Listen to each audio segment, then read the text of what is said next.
he completed the job and then went to the office to pick up his check and noticed that the check was significantly smaller than what it should have been. It was about a week and a half's work. So he was counting on that check, and he came home and said, hey, I think something happened, or maybe there's just another check coming. I'm not sure what's going on. You know, my English isn't great. So do you mind coming with me to just ask what's going on? And at that moment, I mean, you're used to doing that kind of stuff when you work, when you grow up in a home with undocumented parents, and so you just learn to translate for them. And I went in with him and asked. Bertine was just wondering what was going on.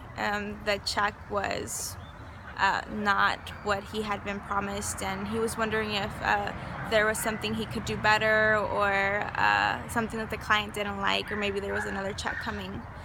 And I walk into this room with, it was about 3 or 4 middle-aged white men in their Texas cowboy boots, and the owner of the company looked at me and smiled, and I remember thinking, oh, he's gonna tell me like it's okay, because he gave me this smile and he said, listen, sweetheart, tell your dad that the moment that he can ask me himself what happened with his check in fluent English, I'll cut him a check for whatever's missing. I'll write him a check right now. I was like, but tell him that it needs to happen in fluent English. And everybody else in that room just broke out in laughter. And my dad understood English. He just had taken me along because it's always easier when somebody's fluent. And he kind of understood what had happened. And I looked at him and just said, Daddy, let's go. He's not going to give you the rest of the money back.